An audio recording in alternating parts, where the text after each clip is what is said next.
of games expected elsewhere. I'm Thomas Partey, a player of Atletico Madrid and the Ghana national team. Please vote for me for BBC African Footballer of the Year. Ghana's Thomas Partey is up for the BBC African Footballer of the Year Award 2018 and is against four other contenders in Sadio Mane, Mohamed Salah, Kalidou Koulibaly and Mehdi Benatia. On the show, we present our style three-man shortlist and attempt answering who wins this. English Premier League back on the scene on a happy note after qualification of Spurs and Liverpool to the round of 16. But Klopp's men, barely days after a grueling game against Napoli, have bounced into another tough fight this weekend. That's a good header from Lukaku. Rashford in behind Alexander-Arnold. Good composure, great goal! Fantastic goal by Marcus Rashford for Manchester United. Such composure. Lukaku out-muscling Lovren and finding Juan Mata. It's Rashford, it's 2-0! Cool as you like, Marcus Rashford. He has two in 24 minutes. How about this for a return to the side? Mane. Oh, Bailly! It's an own goal from Eric Bailly. Liverpool are back in this game. Liverpool welcome Manchester United to Anfield in the EPL's headliner. Manchester City look for reaction against Everton. Chelsea are away to Brighton and Arsenal play Southampton. We have a preview to all games, including action to come in Spain, Italy, France and Germany. Also ahead, boxing. And Steve Weisfeld have it 115, 113. Your winner by majority decision and new.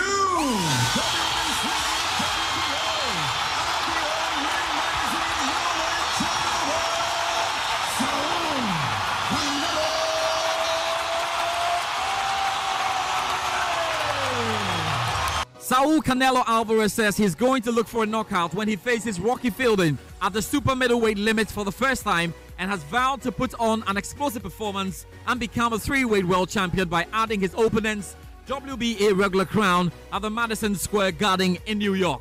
We look forward to this bout.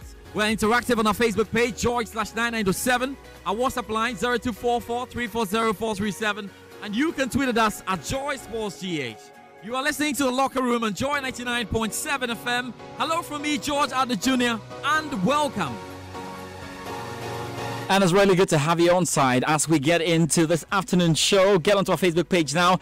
We've been asking that big question. Has CAF dealt, unfairly, definitely, with, or has it been just unfair for Thomas Partey, Black Stars midfielder? The fact that he's not part of the 10-man shortlist for the CAF African Footballer of the Year. How come he didn't make it? We'll be talking about that on the show.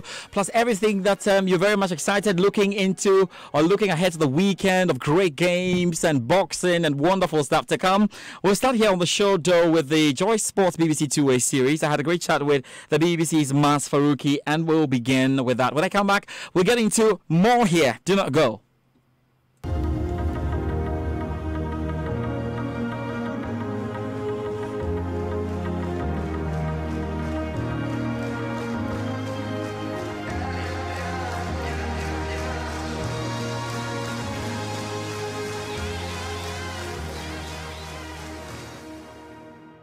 Thanks for your time this weekend, and there's no overlooking Liverpool after the exploits in the Champions League against Napoli. Made the round of 16, finished second, and have difficult opponents in the waiting for Monday's draw.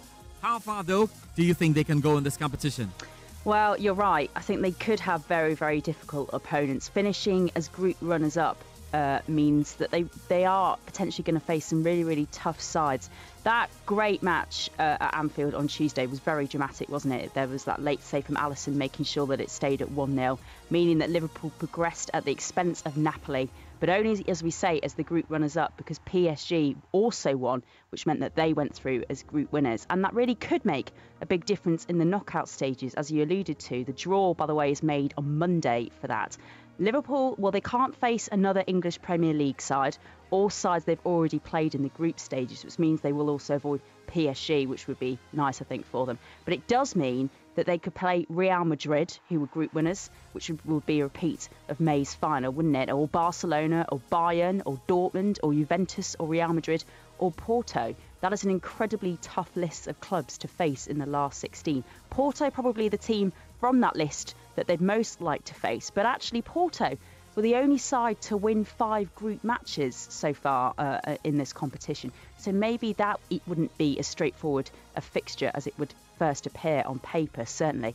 I think it's going to be tough for Liverpool against any of those teams. And I think what's also going to be tough is that they're obviously in a real battle now at the top of the Premier League with Manchester City for the league title. I think the longer that they keep challenging domestically, the harder it will also be to keep challenging in Europe as well.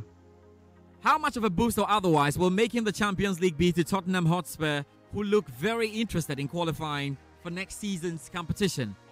They absolutely do, don't they? In third place at the moment in the English Premier League. That was an unbelievable performance from Tottenham on Tuesday, wasn't it, at Barcelona? I don't think we've seen teams really go to Camp Nou and perform like that very much at all. And lots of the plaudits, quite rightly, being directed at the Tottenham boss Mauricio Pochettino. He called qualification from their group mission impossible after Tuesday's game, after, of course, they had those really opening poor results earlier on in this season in the group stage. And that form, as we've mentioned, is being mirrored domestically in the Premier League table. They should be really confident to think of a result against Burnley on Saturday. And the place where they are at the moment in the table means they're certainly in the driving seat to qualify for next year's Champions League from a top 4 spot. But I think all that attention on their manager will not go away. He's got some big decisions, I think, coming at the end of the season to make a decision about where he goes in his future. There's lots of rumours of interest from Manchester United and from Real Madrid as well, and those aren't going away. Domestic stuff then, and Liverpool and Manchester United face off at Anfield in the weekend's big game, with Liverpool hoping to keep their unbeaten record intact. How can Jose Mourinho's Manchester United hurt Liverpool? This is the big game of the weekend, isn't it? Absolutely, you're right, George, in the English Premier League. The rivalry between these sides, the history between them goes back for decades, doesn't it? And Manchester United, as you say, they've not been playing well at all this season. It's something we continually talked about at length, really, since the matches first started in August. But they are always up for matches against Liverpool. Now, Liverpool will try and play, I think, really with lots of energy and lots of pace, lots of attacking football. Jose Mourinho, not to sound cynical, I think might try and put out one of the sides where he really tries to stop Liverpool from playing. I wouldn't be surprised if we see a lot of tackles going in from lots of the United players to really try and break up their play. This could be quite a bad-tempered match, I think. I think Manchester United will be incredibly motivated to try and end Liverpool's unbeaten record in the league. I think they will have to soak up a lot of pressure, maybe try and break up play, as we've mentioned, and really hope that Liverpool's Champions League match in midweek has taken a lot of energy out of them. Manchester City, after their loss to Chelsea at the Stamford Bridge, need a big reaction, you reckon, but face a tricky Everton side. Can Marco Silva's Everton cause further damage to City?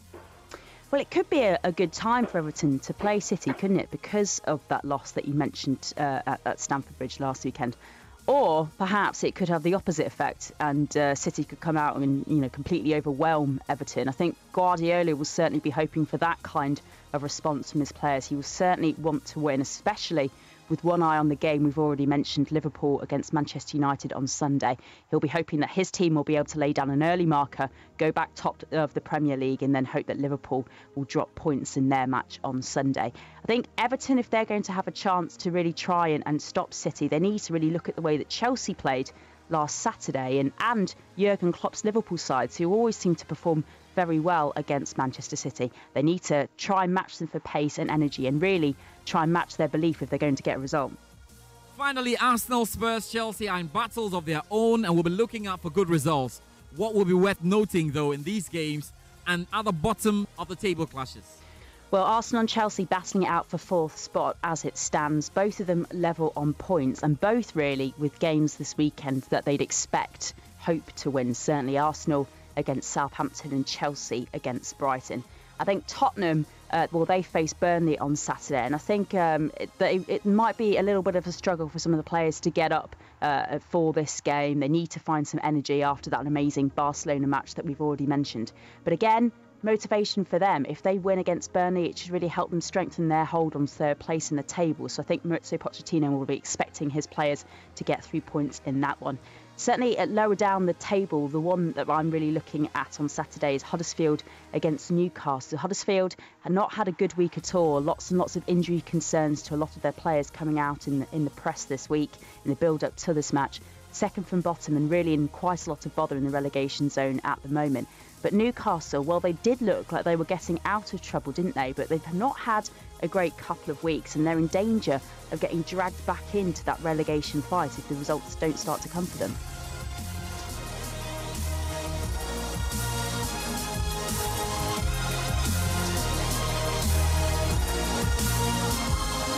Joy Sports BBC two-way series there with the BBC's Maz Faruqi, and their good games to look forward to, with Chelsea going away to Brighton, Arsenal playing Southampton, Manchester City up against Everton. Now we have to stay on the continent for two issues.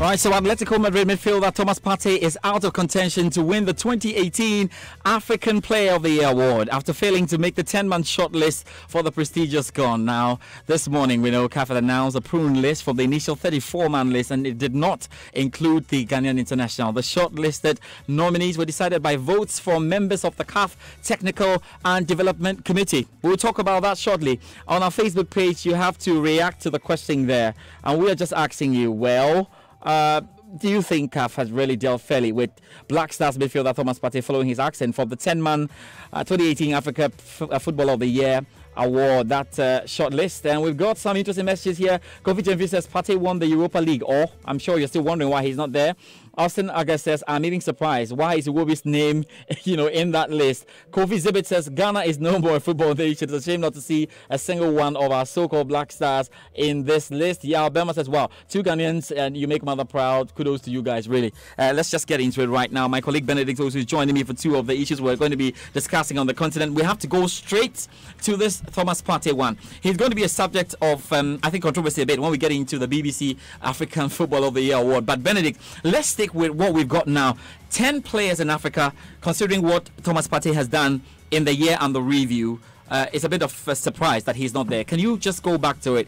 What is the year under review? What's the meaning of the year under review for CAF, so people can come into this in sending their messages? All right, so of course it's got to do with what you've done in the year. And the year under review for this very award starts from January. That's when the award is held. So, for instance, this year's awards will be held in January. That's God willing next year. And right after that, we start looking at players up till the end of the year. So it starts from January to December, and then the following month, which is the January, we give the award to the winner. So, for instance, Mohamed Salah won the award here in Ghana during the ITU CAF Awards in January. So it was what Mohamed Salah did in the year 2017 from January to December. Oh, good. There we go. So it's a bit of a surprise to almost all the Ghanaians watching this because of what Thomas Partey has done in the year under review, including Europa. You look at Thomas Partey's performance for Atletico Madrid as well as Black Stars in the year under review from January to now December. He definitely have to be in this list because Thomas Partey played for Atletico Madrid. The last time I raised a point about how a player will win a championship, or a team will win a championship, and on the basis of that, he or she is drafted into these awards. I was saying that I think that we should shift away from that because Thomas Partey played regardless of 4,360 minutes, regardless of whatever happened. They won. Was part of them. Yeah, he was part of the team, and they won the UEFA League as well as the UEFA Super Cup. And he also played very well in the league, which they finished second. And when it comes to the Black Stars, he was our main man. During some of our qualifiers, the World Cup qualifiers, when we went to Congo and we beat Congo by 5-0, he scored a hat-trick. And after that, performance-wise and everything that he was doing was very good. So I am very surprised that Thomas Partey is out of the 10. At least, even if he's not going to make the last 3, he should be in this 10. Now, if you have players like Andrew Onana, who is from Cameroon and plays for Ajax, and even Zich in the same club is not in, then it tells you that probably maybe there's a mistake. So, how did they get it wrong?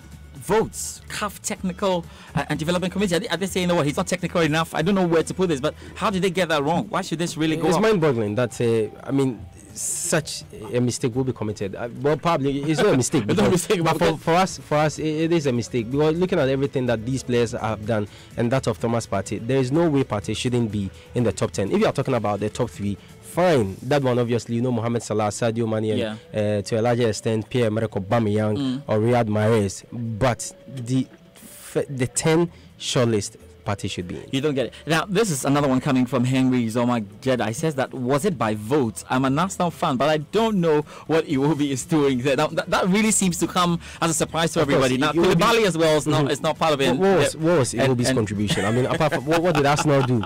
Because every player getting into that shortlist is judged not only by his performance, but also by whatever club he plays. So what did Arsenal do in the year under review? That's not winning anything. What was the player's contribution? Thomas Partey won the UEFA Europa League, won the Super Cup, played very well, scored some great goals, and then he's not in. Well, so we leave that to you. Let's get more of your messages. I'll be reading them as we go through that shock that Thomas Partey is not part of the CAF Africa Football of the Year. 10-man shortlist that was out this morning from the Confederation of African Football. Benedict, Asante Kotoko would officially begin their quest to once again conquer Africa when they lock horns with the Kariobangi Sharks of Kenya on the first leg of the CAF Confederations Cup first round at the Kasarani Stadium in Nairobi. That's tomorrow. Now, since 2008, we know Kumasi Asante Kotoko have failed to make the group stage of the Confederations Cup and constantly suffer elimination at the initial stages against less fancied sides. I don't know if you want to still keep that term, including Barak Young Controllers, BYC of Liberia, Emo Bajaya, and recently Kara Brazzaville of Congo. I'm sure they'll be hoping for a different story. So let's get into all of this. Benedict, you've been watching Kumasi Asante Kotoko in the two friendlies they played in Accra, at least giving you an idea. So wonderful buys into this. But the Kumasi Asante Kotoko fan who is listening to us now, what is the starting 11 or the new starting 11 looking like under CK Akono now? Well, definitely CK have so many options. It's with the players that Kotoko bought, so many good players that came in. You can talk of Maxwell Bako from Wow Stars, amazing player. Martin Intri, we all saw him, how he played very well for Wafa in the league. They brought in some good players. So, and the experienced duo of Nia J as well as Jordan Opoku. Nia J, if you remember very well, he was at TP Mazembe, where he helped the team win this very competition twice and then won the Champions League as well.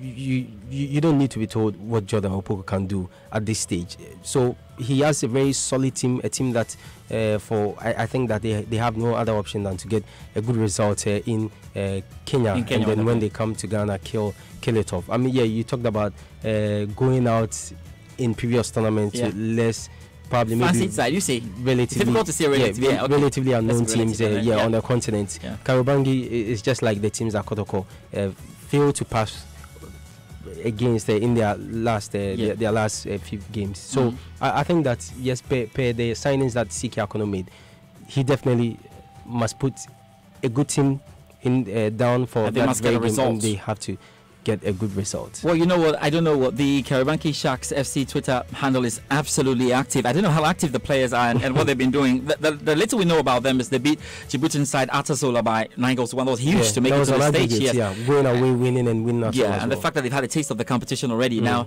what more do we know about them? How dangerous could they be? We know what to expect, especially at the Kasarani Stadium.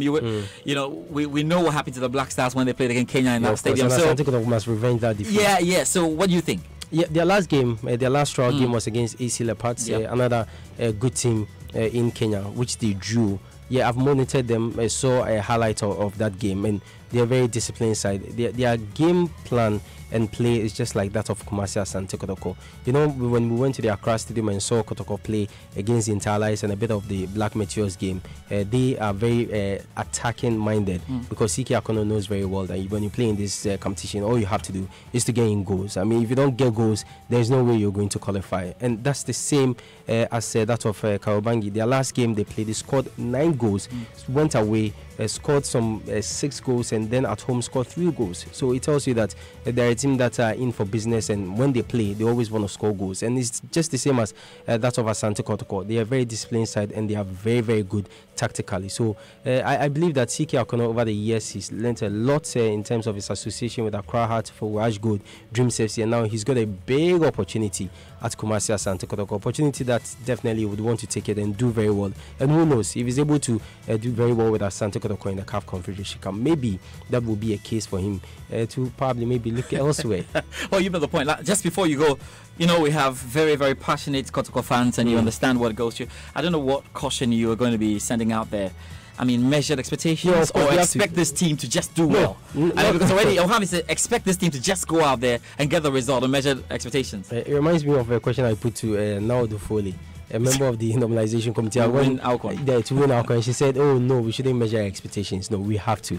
But this very team and what the Karubangi team are doing, we definitely have to measure expectations. Yeah, we have to be very optimistic that Asante Kotoko will win, or probably maybe get a draw. They started a team like a Euro, team like a no, we have to. They beat Interlice and they beat. No. You can't play against Interlice and win 3-0. Play against Black Meteors, win 3-0, and think that all is good and you're going to win. They really have to measure their expectations, especially when you know very well that the last time you got out of this competition was against Accra Brazzaville. It was against BYC Youngs, a team that we didn't really know much about, and you are playing against a side similar to these teams that you know very well they can do what they did to you previously. You just have to measure your expectations. I'm very, very optimistic that Asante Kotoko will get a good result, and when I doubt, probably maybe a draw or a slim defeat. And when they come here in Kumasi next week, we will get a win and we make it to the next stage of the competition. Thank you very much, Benedict, also joining me for the analysis. But then we have to quickly go to Selwyn Saki, who's got the wrap of what else to expect on the continent this weekend. Okay, very, very interesting there with what we're trying to put there. But of course, there are other games to look forward to. And definitely, it's good you're still here with me, Benedict. Was a good smile in there. I hope we're safe. We'll be fine soon as we get through this. Wonderful stuff. There's boxing to come, and then we'll get into the African footballer or BBC African Footballer of the Year award. That's one to come in. And of course, we have some messages there just to take you guys through that. Okay, Korbia Asante Aprichum says, what is Iwobi doing in there? Just reacting to the question and why Thomas Partey, hasn't made it into the 10-man shortlist. Okay, so let's quickly switch. We can quickly switch right now and get into boxing. No problems with that. We'll bring you exactly what to expect around the world, of course, on the African continent. Now we can do some boxing because there's big stuff to look forward to.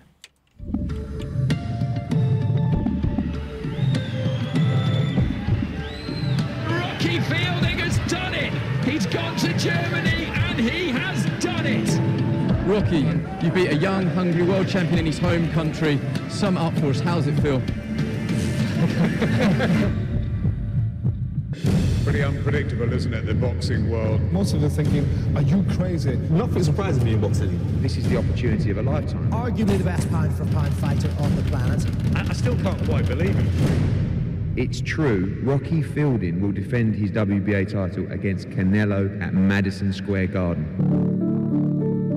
To come headline here is unbelievable. I shocked everyone by winning the world title. I'll do the same here.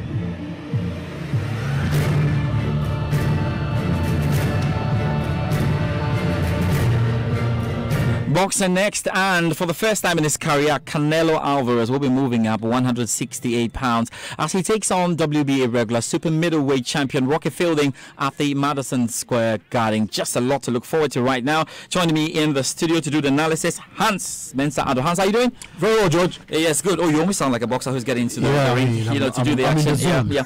And it's really been interesting. Well, with what we had at least in the last 3 weeks is boxing, and we are bouncing into it again. Hans, I think the first point to really look at now is moving up weight there for, Saul Canelo Alvarez. How does this impact in his performance really on the night and in the ring?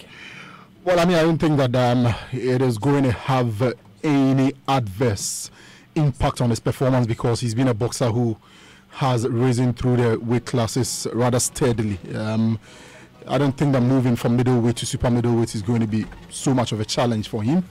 Also because of the sort of boxers he's passed. He's always sparring boxers who are a weight above the weight limit that he's going to be fighting. And so if he's fighting at welterweight, he's sparring against super welterweight. He's fighting at middleweight, he's sparring against super middleweight. And so he's familiar with that particular weight class. And so I don't think that is going to be much a problem in terms of him moving up weight and the impact is going to have on performance. There will be none. whatsoever. No problems at all. You expect him to get the job done. Okay, let's get into it and a little bit on Rocky Fielding and why he come up here, and he will be even a subject for Saul Canelo Alvarez to want to come in. What do we know about Rocky Fielding? Well, I mean, the fact that he's not known, probably emphasizes the fact that he's nothing special. No disrespect to him, but Rocky Fielding is not world class. I think that the purpose of this fight is one and one only: to ensure that Canelo Alvarez is a 3-division champion. That's it. I think that Fielding is there for the taking. He's a WBA super middleweight champion. That's about it. If you go through his 21 fight record, he's lost once, a KO. He lost via KO to Callum Smith, and Callum Smith is the only big name he's ever fought. If I go through the list, you're going to wonder who are these people that he's fought. But Callum Smith, of course, we know him because just about 3 months ago, he's the man who defeated George Groves in the World Boxing Series, winning the WBA's Super World, super middleweight title. And so he has an upgrade of the title that Fielding is holding. So, I mean, like I said, this fight serves only one purpose: to ensure that at the end of the 12 rounds, or if there's a stoppage, which is likely that Canelo is going to get, he's going to become a 3-division world champion. That's it. Let's do a bit of the technical stuff, and then how is your man going to get it? Okay, I'm saying your man because clearly we've moved towards Saul Canelo Alvarez getting this job done. So how easy would it be, and technically what's he going to be doing, in the ring to overpower Fielding? Okay, so let me start from Fielding. Fielding has only one weapon that he has to use, and it remains to be seen whether he's going to be able to utilize it. You don't seem to want to give him a chance at all in this bout. Boxing he's going as a... Yes, of course. Yes, I mean... It's all there. That possibility that, a puncher's chance. He could land one punch and it could all make the difference. But if you consider the records, look, 21 fight, 1 defeat for Rocky Fielding, 50 fight, 1 defeat for Saul Canelo Alvarez. He's a 2-division world champion already. He beat Gennady Golovkin. He beat American, he beat Miguel Cotto. There are stellar names on his resume, if you do that analysis. The only world-class boxer that Rocky Fielding came up against was Callum Smith, and guess what? He was knocked out. He lost that fight via knockout. And so, if you consider everything, the experience, the fight record, the names on their victims, it points to one result and one result only: Canelo Alvarez winning, by landslide victory. The biggest arsenal for Rocky Fielding has to be the fact that he's taller, he has a longer reach. Will he use it? Will Canelo Alvarez make nonsense of that reach? What somebody expected Isaac Dobe to do last weekend that he couldn't do. And so that really is a weapon he has. Now, he's not as intense as Canelo. Okay. He doesn't have the punching power of Canelo. And he doesn't have the quality of Canelo. And so if it's about winning on the scorecards, then maybe he has a chance. Even then, I don't see that happening, because I think that Canelo is going to break him down gradually, through the rounds, and then finally pick him apart. I think there's going to be a knockout victory for Saul Canelo Alvarez, because he would know that the longer the fight travels, the more likely that he's going to get tired, the more easy it is going to get for Rocky Fielding to get points on the scorecards. And so he's mentioned he's going in for the kill, he's going for the knockout, and that is a sensible route. He has knockout power, he's got punching power, he's more aggressive, and he's stronger. I mean, I've watched clips of Rocky Fielding. It doesn't look like a strong puncher. It doesn't look like a strong boxer. And so physically, Canelo is above him. Technically, he's above him. Yeah. And in terms of overall quality, they are miles apart. Definitely. I think Canelo Alvarez is way above Rocky Fielding too. It looks like one that is likely he's gonna just do the job and just move on from there. Just quickly in a minute, what the other prospects, after this battle? I mean, clearly looking forward for Alvarez. For Alvarez is in a difficult situation. Look, for now, if you look at the welterweight, the middleweight, super middleweight, ranks, the names are not too many. Maybe the middleweight and super middleweight.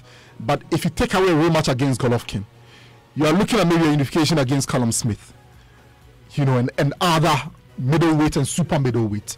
There are super middleweights that Canelo is going to struggle against. Like?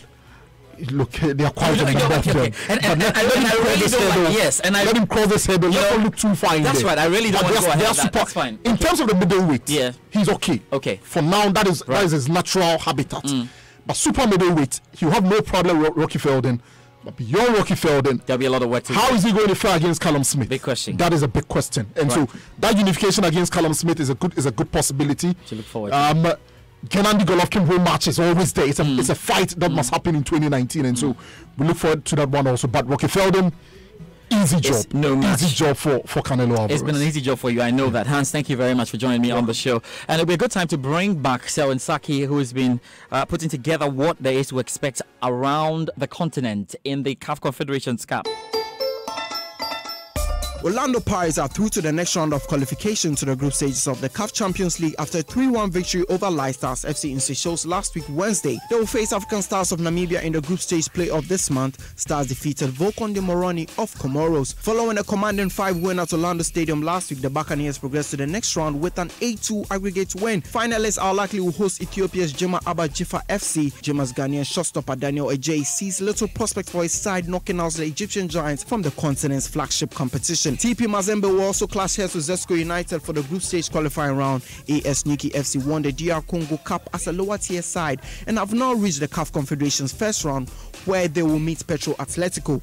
DR Congolese side Newquay are having a fairy tale run in the CAF Confederations Cup after beating Sudanese side Al Likely Shendi 3-1 on penalties Wednesday to progress to the first round. Although they are newly promoted side to the DR Congo top tier, Newquay have still punched well above their weight due to their transformation in a very short period of time. Another team from DR Congo, Daring Club Motema Pembe, progressed into the first round of the Confederations Cup after a 1-1 draw away with Angus de Fatima of the Central African Republic. Ricky Tulengi was on target for Daring Club, while Landry Pelembi scored for the hosts as the Congolese side sailed through on a 5-2 aggregate scoreline after thumping Angus de Fatima 4-1 in the first leg at home. The most brilliant individual performance of the second leg was from new star forward Junior Ngongang, who scored 4 goals to help Cameroonians thump Vital O away in Bujumbura. It was one of the biggest victories away from home performed by New Star by stealing the limelight was Ngongang, whose 4 goals proved crucial after the first leg between the two sides in Douala ended goalless. New Star will now meet Al Likely Tripoli in the first round. Meanwhile, Zambian side Green Buffaloes will also confirm their place in the first round after drawing 0-0 with Al Marek away in South Sudanese capital of Juba. The draw came after Green Buffaloes had won 2-0 at home in the reverse fixture, leaving coach Bilte Musonda a satisfied man after avoiding defeat on the road. CAF competition qualifier round will be played from 14 to 16 December for the first legs, then the second legs from 21st to 23rd December.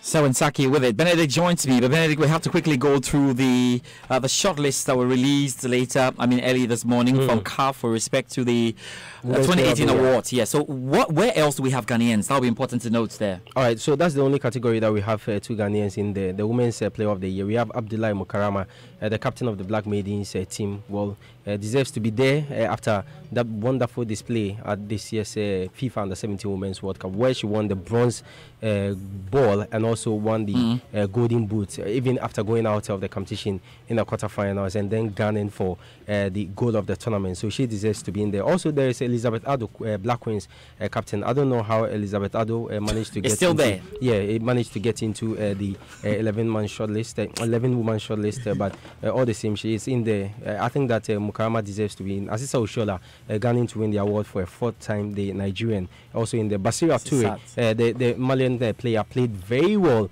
for Mali at this year's Alcon, and she obviously deserves to be in there. Tembi Gatlana, the woman of the tournament at this year's tournament, also won the golden boots. Also is in there. I know they are your people, the South Africans. You love the team, especially Linda Motlalo and Francisco Adega, the Nigerian player who she plays her club football for Washington Spirit. She's also in the list. And Ongwene from Cameroon, another wonderful player. And so when Saki's player Riza Feju from Cameroon also in the list, as well as Tabitha Chawinga and then Jan and then Van Wyk, the South African captain, very, very inspirational captain, the most capped African player in the Women's Africa Cup of Nations. Right, thank you very much, Benedict, for that. We can now quickly hear from Moses before we get into BBC African Football of the Year analysis. We know that the winner will be announced later at 17:45 on Focus on Africa on the BBC. Here's Moses Yaboa. Borussia Dortmund host Werder Bremen in the Bundesliga on Saturday afternoon. The league leaders will be looking to continue their impressive start to the season, which has seen them remain unbeaten after 14 games, with a 7-point lead at the top of the table. Elsewhere, champions Bayern Munich traveled to Hannover 96. Juventus make the short trip to face Torino, having put together a 15-game unbeaten streak, and Massimiliano Allegri's side head into the weekend with an 8-point lead at the top of the Serie A standings. Torino are sitting in 6th position, and Walter Mazzarri will likely be delighted with any positive result from Saturday's Derby de la Mole.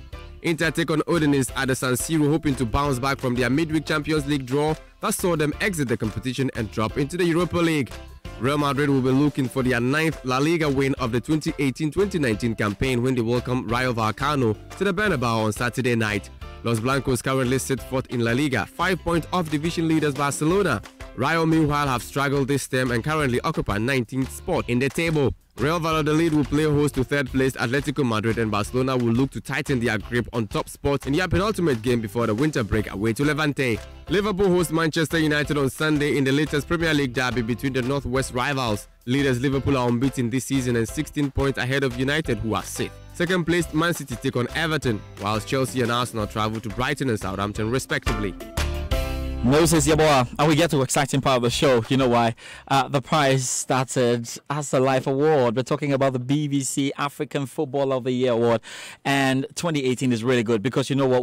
I remember it started with Abedi Pele winning. Yes, he won the inaugural one in 1992.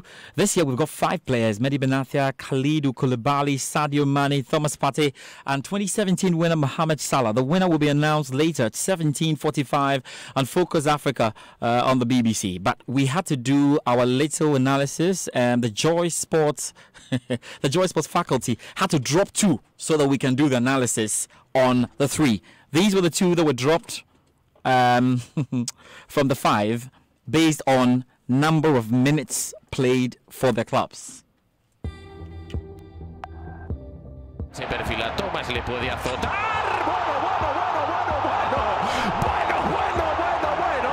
Misiles, Thomas Partey. Le agarró el número 5.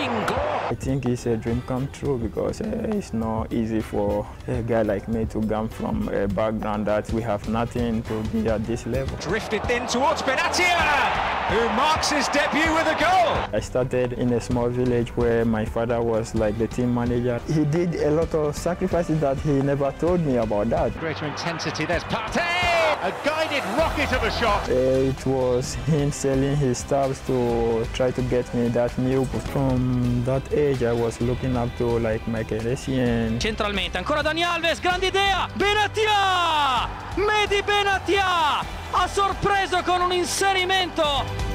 Okay, so analysis, Sadio Mane really pipped, Thomas Partey to that. 4,316, minutes out there, and it was just not good enough to hit our 4,500 minutes for the base. So now we begin the analysis and a little debate on who should be winning this, and it should be about these 3.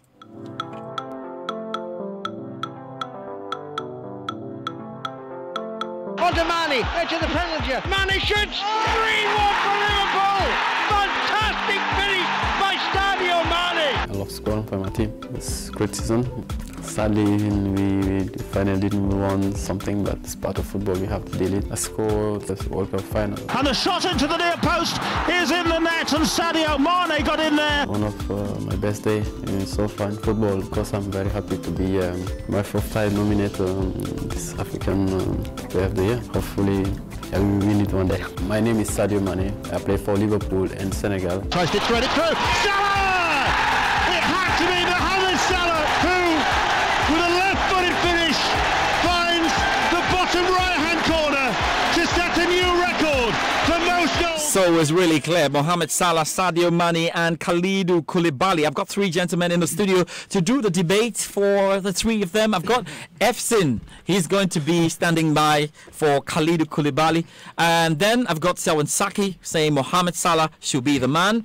I've got Oreko Ampofo who says Sadio Mane should be giving this award. So can we start with you, Oreko Ampofo, on why Sadio Mane should be the 2018 BBC African Footballer of the Year? Your time starts now. I give you 1 or a good 60 seconds to go through this. Rico, let's hear from you. Well, Mane played in all of Senegal's World Cup games, captain in 2 of the games and scoring against Japan. He was the joint top scorer, second top scorer in the Champions League with 10 goals for Liverpool, including 1 in the 3-1 defeat against Real Madrid. In the Premier League last season, he scored 10 goals, 7 assists, providing 1.98 key passes per match. Now, we know from recent data that the Champions League does give a lot of credence to who wins individual awards. And in the Champions League, I did a little bit of a Mane versus Salah, where Mane missed 2 games through injury. Salah started every match. Both of them ended up on 10 goals, despite Mane playing 2 less. Mane scored 7 of his 10 goals in the knockout stages, which are very crucial, while Salah scored 5. Mane was he was third tied highest scoring winger in the Premier League, behind only Salah and Sterling, who played 7 games more. Now Mane missed 12 big chances compared to Salah missing 23 big chances in the Premier League. Okay, he did well. Went over 60 seconds. That was great.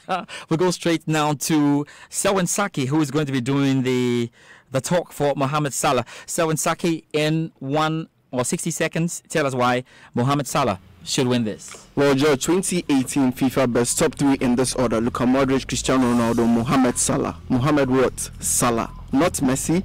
George, I should end here, or you have more seconds for me. Okay, in 2018, 33 goals in the calendar year, 20 World Cup goals, which is 40% of Egypt's total ratio in the World Cup. This season alone, 10 and 16 in the Premier League, 3 and 6 in the Champions League already. Last season, he scored 32 goals in 36 games in the Premier League, 10 UEFA Champions League goals. Against Watford last season, Liverpool beat Watford 5-0. Guess what? Salah scored 4 of those. Yeah, somebody's going to say, is it all about goals? Absolutely not. Salah first games, his movements exposes defenders. I'll make it simple. Salah is not a striker, he's a right winger. So if you understand football, you know how special he is. Oh my God, these guys are hitting and doing really well. So now let's go in for Kalidou Koulibaly. Efsin, you've got 60 seconds and it starts now. Yeah, the beast, Kalidou Koulibaly. George, you know, in recent times, top football hours have always been dominated by attacking players. You heard my colleagues defending Sadio Mane and Mohamed Salah, but I chose to defend a player like Kalidou Koulibaly because this year his performances has been extraordinary. This is the first time that he has been shortlisted for the award, but this comes as no surprise to me because the 27-year-old is a player with massive potential and has been improving every year to become one of the best defenders in the world. Dominance at the back and also offering a threat in the opposition box. This year he has raised his game to new heights, excelling for both club and country. He helped Napoli set a new club record for points in the Serie A season as they finished second behind Juventus.